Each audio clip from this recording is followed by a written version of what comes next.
Good afternoon. Buenas tardes.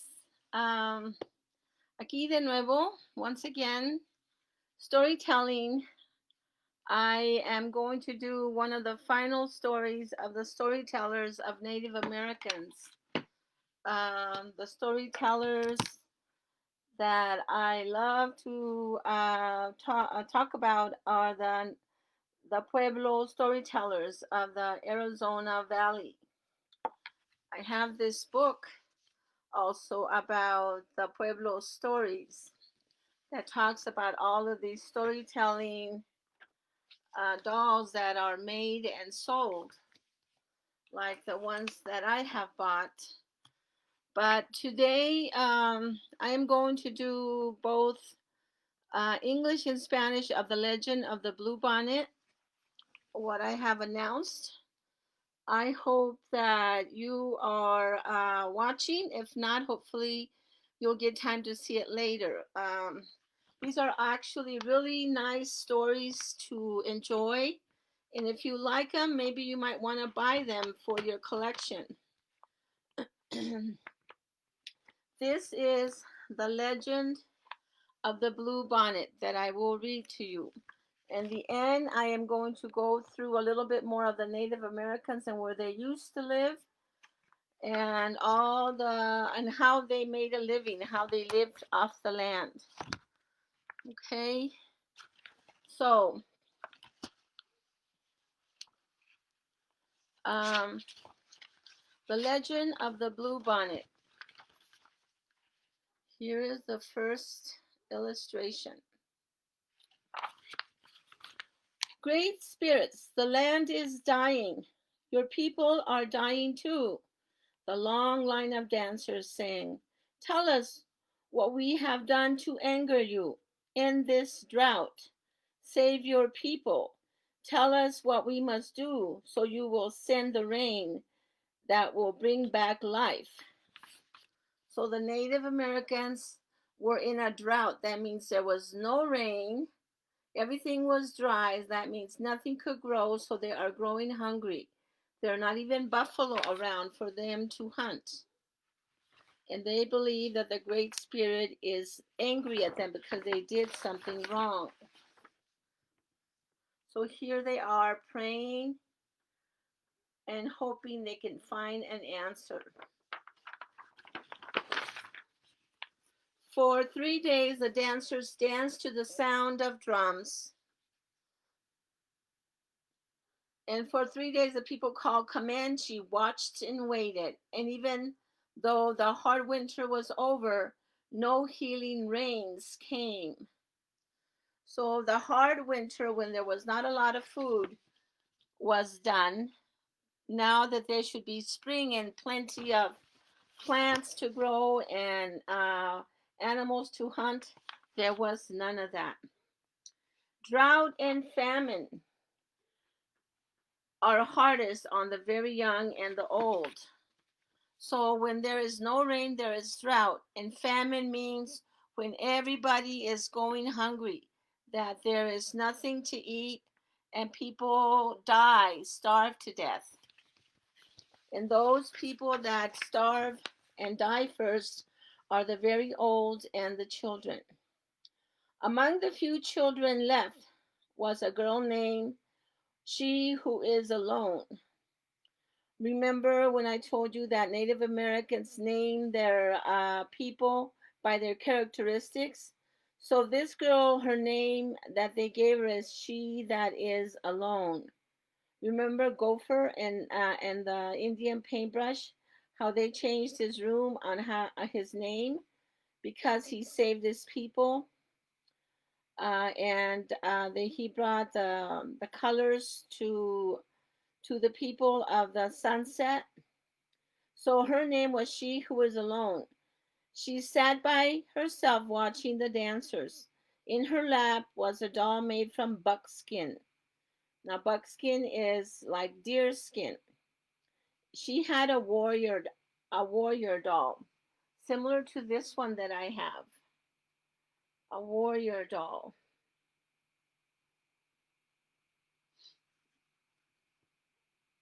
The eyes and nose, mouth were painted with the juice of berries. Remember, I told you yesterday with how the natives painted? They didn't buy paint, they made their paint out of berries. It wore beaded leggings and a belt of polished bones. So the beads and the belt were made from the bones of animals. Remember, they used everything of the animal, and so from that they made toys and weapons and spoons and dishes. So they used everything. And so this doll had leggings and belt made of bone. On his head were brilliant blue feathers from the bird who cries, "Ja, ja, ja." She loved her doll very much. So it had these blue feathers from the bird, the blue, probably the blue jay. And she loved her doll very much.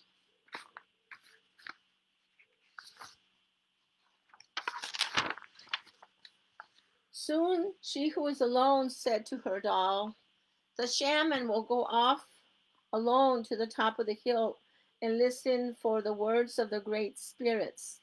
Now the shaman was like the curandero, the wise man that would go listen to the spirits to see what they must do so that the rains would come and they would not die of hunger.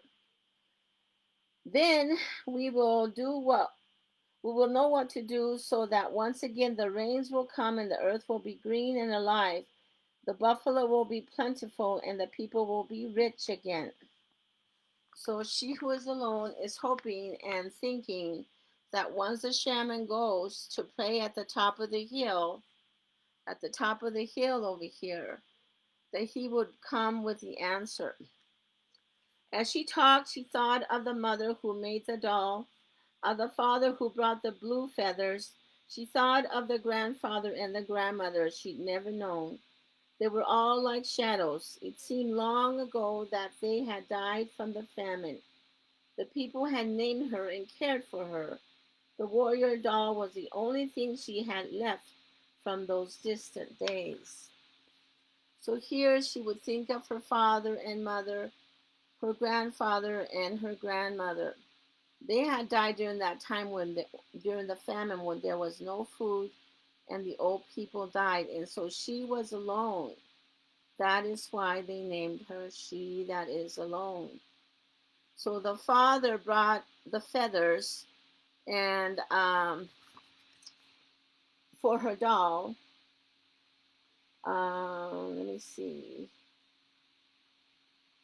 The mom had made her the doll, so you know that doll is very, very special to her, especially because that's the only thing she has left of them. The sun was setting. The runner called as he ran through the camp. "The shaman is returning." The people gathered in a circle, and the shaman spoke. So el curandero, el hombre sabio, vino a hablar del el mensaje que le habían dado. He came to tell him the message the great spirits had told him. "I have heard the words of the great spirits," he said. "The people have become selfish." Selfish means they were just thinking about themselves, not of others. And they weren't sharing, they were just keeping for themselves. For many years, they have taken from the earth without giving anything back. The great spirits say the people must sacrifice. We must make a burnt offering of the most valued possession among us. The ashes of this offering shall then be scattered to the four points of the earth, the home of the winds. When this sacrifice is made, drought and famine will cease. That means somebody sacrifices this very special thing, this famine will be over. Life will be restored to the earth and to the people. So there had to be a sacrifice. The people sang song of thanks, a song of thanks to the great spirits for telling them what they must do. So they knew what to do now. Yet I am sure it is not my new bow the spirits want, a warrior said, or my special blanket, a woman added, as everybody went to the teepees to talk and think over what the spirits had said. So they knew what to do, but they didn't want to give up their special things like their bows and blankets. Their special bows and blankets. So I don't know what they're going to do. What do you think? So that the spirits can forgive them. Everyone went to sleep except she who was alone. She held her doll tightly to her heart. You, she said, looking at the doll, you are my most valued possession. It is you the great spirits want. And she knew what she must do. What do you think she's going to do? You think she's going to sacrifice the only thing that she has to remind her of her parents and her grandparents? As the council flowers died out and the teepee flaps began to close, the small girl returned to the teepee where she slept to wait.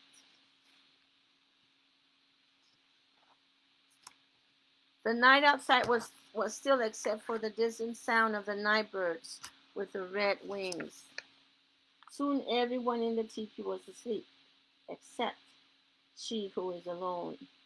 Under the ashes of the teepee fire, one stick still glowed. She took it and quietly crept out into the night.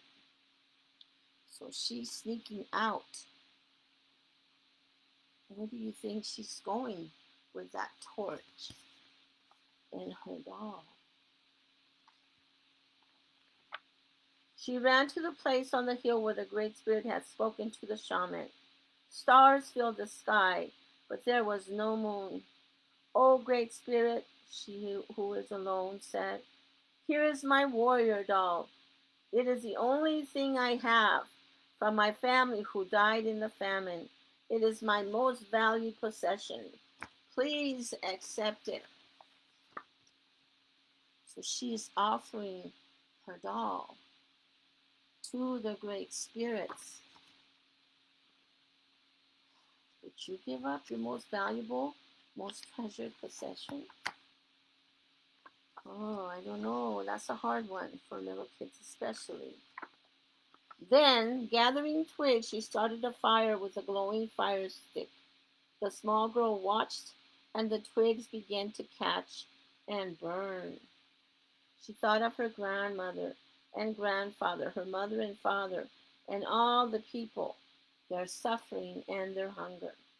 And before she could change her mind, she thrust she threw the doll into the fire. Did you do that? Oh my goodness. She is a courageous, unselfish young lady. She watched until the flames died down and the ashes had grown cold. Then, scooping up a handful, she who was alone scattered the ashes to the home of the winds, to the north, to the east, to the south, and to the west. And there she fell asleep until the first light of the morning sun woke her. So she burned her most valued possession and threw the ashes to all the directions of the wind. She looked out over the hill and stretching out on all sides when she woke up the next morning, and stretching out in all sides of the hill where the ashes had fallen, the ground was covered with flowers, beautiful flowers, as blue as the feathers in the hair of the doll, and as blue as the feathers as the bird who cries, "Cha, cha, cha." So look at everything that came. So not everything was dry. There was no longer drought. Things were wet, and people were going to be able to grow their corn and their other vegetables so that they could eat and not die. And there would be no more famine, no more starving and dying of people. When the people came out of the teepees, they could scarcely believe their eyes. They gathered on the hill with she who was alone to look at the miraculous sight. There was no doubt about it. The flowers were a sign of forgiveness from the Great Spirit. And as the people sang and danced and gave their thanks to the Great Spirits, a warm rain began to fall, and the land began to live again. And from that day on, the little girl was known by another name. She was no longer alone. They called her one who dearly loved her people. So she truly loved her people more than her valuable possession that she had, even though it was the only thing from her parents. So that is how she who is alone um, saved her people.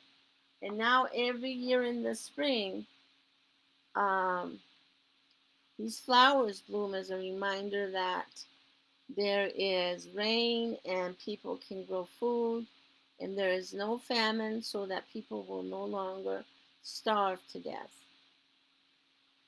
So that is the story of the legend of the Bluebonnet. On my Facebook, I put a picture of my granddaughter. When we've gone to Texas in the spring, we see these beautiful flowers when we drive through the prairies in Texas. They are truly beautiful. Look at the Facebook page and you'll see my granddaughter when she was little sitting on a bed of these beautiful, beautiful bluebonnets. They're called bluebonnets because they look like kind of the hats of the pilgrim ladies' hats. Bonnet means hat that they would tie, so they call them blue bonnets. Muy bien. Okay, so I wanted to share this book, but I think I want to do it later where I do it all by itself because it has a lot of good information about the different people. Bluebonnet was from the people of the I think the Midwest, which is the Comanche that were in central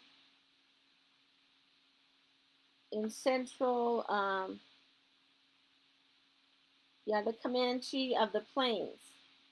The Sioux and the Comanche were there, the Blackfoot, and so they were from this part of the country, in the middle. See right here, from Montana all the way down to Texas.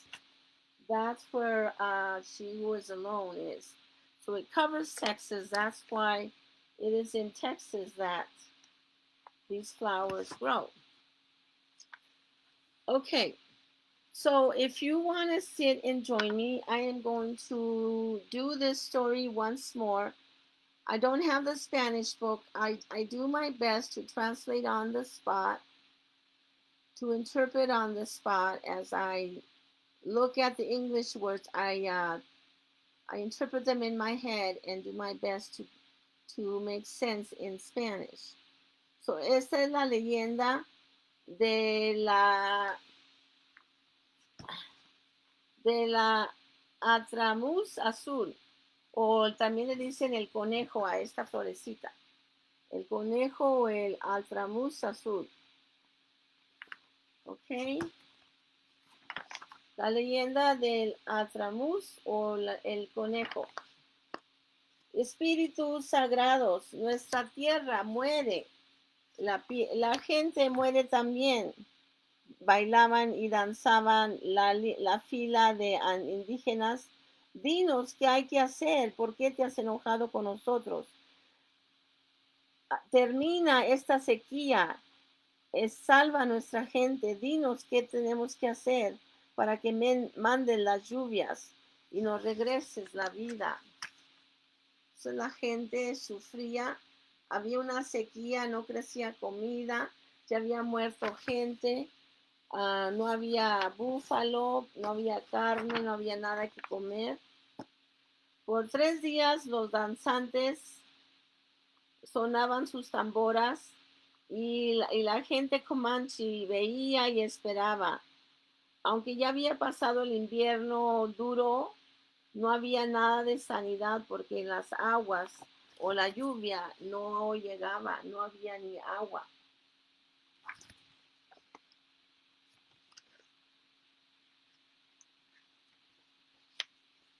La sequía o el tiempo de no, más difícil, donde no hay comida, donde hay muerte porque no hay que comer, era lo más difícil, era más difícil para los chicos, los niños y los ancianos.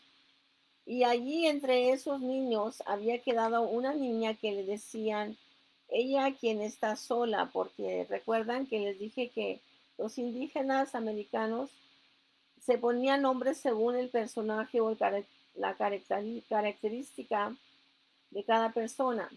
Ella se sentaba solita viendo a los danzantes y allí en su regazo tenía una muñeca hecha de cuero de, cuero de un venado con los ojos y la mano pintada con el jugo de las uvas. ¿Se acuerdan que les enseñé ayer?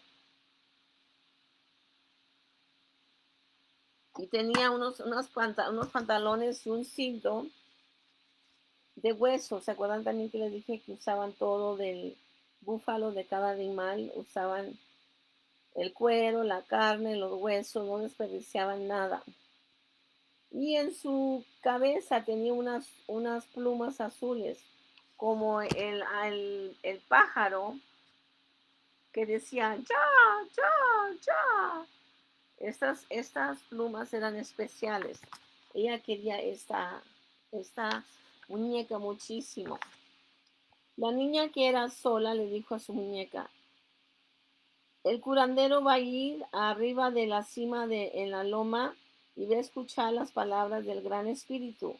Entonces sabremos qué hacer y regresarán las aguas y la tierra se volverá de nuevo verde y llena de vida y habrá suficiente búfalo para que la gente de nuevo sea rica y no muera. Así pensó ella que pronto iban a tener la respuesta. Mientras hablaba, pensó en su mamá, quien le hizo la muñeca, su papá, que le trajo las plumas para la muñeca, y pensó en su abuelo y su abuela, cuales nunca conoció. Eran como sombras, es que había pasado tanto tiempo que habían muerto de esta sequía, donde no había comida. Ellos habían muerto y la habían dejado sola. Y la gente del tribu la había cuidado. Aquí está su papá que le trajo las plumas, su mamá que le hizo su muñeca y sus abuelos que no conoció, porque murieron cuando ella estaba chiquita. Y aquí es cuando el curandero sabio regresó de hablar con los espíritus en la loma. Ya baja el sol, ya viene ya el hombre sabio. Y la gente se reunió, hizo un círculo para escuchar al curandero hablar. He escuchado las palabras del gran espíritu, dijo, y dice que la gente se ha hecho egoísta. Egoísta quiere decir que la gente nomás pensaba en ello, quitaba y nada más para ellos, y no regresaba nada ni compartía nada. Por años le hemos quitado a la tierra sin darle nada de regreso. El Espíritu Grande dice que tenemos que sacrificar, tenemos que quemar un sacrificio de algo que es de nosotros, que poseemos, y valuamos. Entre nosotros tenemos que sacrificar lo que más queremos y desparramar esas brasas al norte, al sur, al este y al oeste, a todos los vientos. Y entonces esta sequía y esta falta de comida terminará y regresará la vida al pueblo y a la gente. Entonces la gente estaba feliz de que ya sabían qué hacer. Pero uno de ellos dijo, no creo que quiera mi arco especial y ni creo que tampoco quiera mi colchita especial, dijo la señora. Entonces todos se fueron a sus casas a pensar lo que había dicho el gran espíritu. Entonces sabían qué hacer, pero muchos no estaban dispuestos a hacer ese sacrificio, a sacrificar lo que ellos tenían, que era especial para ellos. Todos, excepto ella, quien es sola. Ella apretó a su muñequita cerca de su corazón y dijo, tú eres lo que más valúo, mi mejor posesión. Eres tú a quien los espíritus quieren. Y ella sabía lo que tenía que hacer. Cuando la lumbre del cónsul se apagó y las solapas o las faldillas de las carpas se cerraron, ella se durmió, se fue adentro, pero esperó. Entonces miren lo que va a hacer.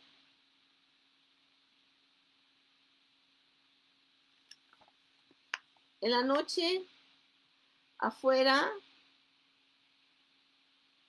estaba quieta y nada más se oía el distante cantar de un pájaro, el pájaro de las alas rojas. Y cuando todos estaban dormidos, menos ella quien está sola, bajo la lumbre, tomó un palo que estaba todavía con llama y salió calladita y se fue así por la noche. ¿A dónde creen que va? Lleva su muñeca, su muñeco, su guerrero. Corrió a la cima de la loma donde había ido a hablar el curandero con los espíritus grandes. El cielo estaba lleno de estrellas, pero no había luna. Oh espíritus grandes, ella quien está sola dijo, aquí está mi guerrero, mi muñeco guerrero. Es lo único que yo tengo de mi familia que murió en la sequía durante cuando no había nada que comer. Es mi posesión más preciosa. Acéptala. Y ella la está ofreciendo lo que más quiere, lo único que tiene de recuerdo de sus papás. Luego recogió unas ramitas y empezó una lumbre con la torcha que llevaba y la niña vio cómo empezaron a quemarse. Pensó en su mamá y su papá, en sus abuelos y en el sufrimiento y el hambre de su gente. Y antes de que cambiara de mente, agarró su muñeca, su guerrero, y lo aventó a la lumbre. ¿Podrías eso? Con algo bien especial.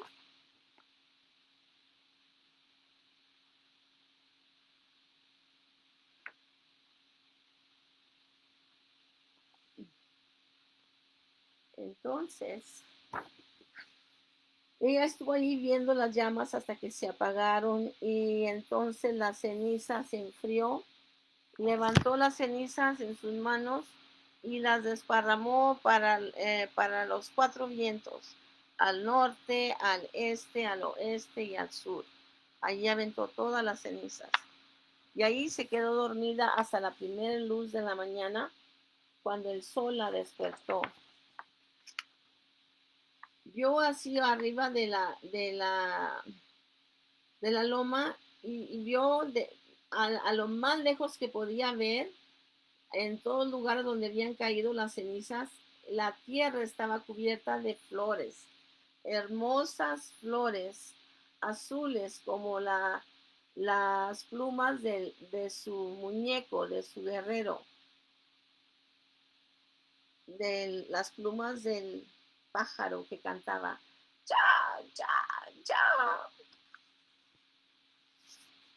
Entonces, las flores salen cuando va a sanar la tierra, ya no está seca. Cuando la gente salió de sus tipis, no podían creer lo que estaban viendo. Se juntaron en la loma con ella, quien está sola, y vieron el milagro que estaba en todo su alrededor. Y no había ninguna duda que las flores era un signo del perdón del gran espíritu. Y la gente cantó y bailó y le dio gracias al gran espíritu y volvieron a vivir de nuevo. Y desde ese día la niña, a quien le decían, ella quien está sola, le pusieron, ella que de veras amaba a su gente, por la razón de que sacrificó y quiso a su gente más que su posición más valiosa, le pusieron ese nombre. Así que desde entonces, cada primavera, los grandes espíritus recuerdan el sacrificio de esta niña y llenan los valles y las lomas de la tierra en Texas con esta flor azul. Y hasta este día, estas flores crecen. Si ustedes ven la foto que puse en Facebook, allí está mi nieta sentada en estas flores, que cuando pasamos a Texas, cuando vamos a visitar a mi familia en la primavera, están esas flores hermosas por todos lados. Donde vamos manejando las podemos ver. Y nos paramos para verlas, tocarlas y tomarnos fotos. Así que vean la foto y verán. Entonces la niña, la lección es que se hace un sacrificio para poder ayudar a los demás. This reminds me recuerda esto de cuando yo estaba chiquita, no tenían mucho dinero y mi mamá y mi papá trabajaban bien duro toda la temporada desde la primavera, el verano, el otoño, casi hasta el invierno para ganar un poco de dinero y pagar lo que debíamos. Yo me atreví a pedir una muñeca que tenía patines y patinaba. Y mi mamá me sorprendió diciéndome que sí, me la compró. Yo estaba feliz porque iba con mi muñeca a Texas. Pero cuando llegamos a Texas, fuimos a visitar a mi tía Socorro y ella tenía una hija, Victoria, Vita. Y mi mamá me dijo, ¿por qué no le regalas tu muñeca a Victoria, que ya no tiene el dinero para comprarse una muñeca como esa? Entonces yo miraba a mi mamá y miraba a mi muñeca y la apretaba y yo no quería porque yo quería esa muñeca que tanto la había anhelado. Pero al final, porque quería que mi prima tuviera algo bonito, porque en México pues no tenían mucho dinero, ni nosotros, pero teníamos un poquito más que ellos porque habíamos ido a trabajar. Entonces se la regalé y me dio tristeza al principio, pero después se me alegró el corazón porque ella se sonrió y era feliz con su muñeca.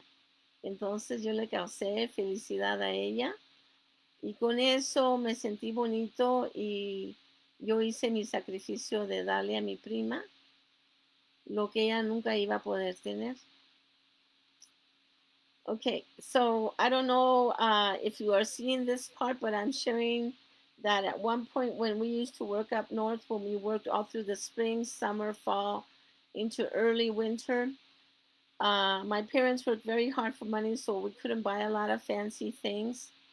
But there was this doll that I wanted. It was a skating doll, and I wanted it so bad that I dared ask my mom if we could buy it when we were gonna be done with all the work to return to Texas. And to my surprise, she did, and she gave me the doll, and I was thrilled to have this beautiful doll that could skate. And then when we went to Mexico, to Piedras Negras, to visit my mom's sister, mi tía Socorro, she had a daughter named Victoria. We called her Vita. And my mom said, "Why don't you give your cousin your doll? She'll never have a doll like that one, and I bet you'll get another one when we go back."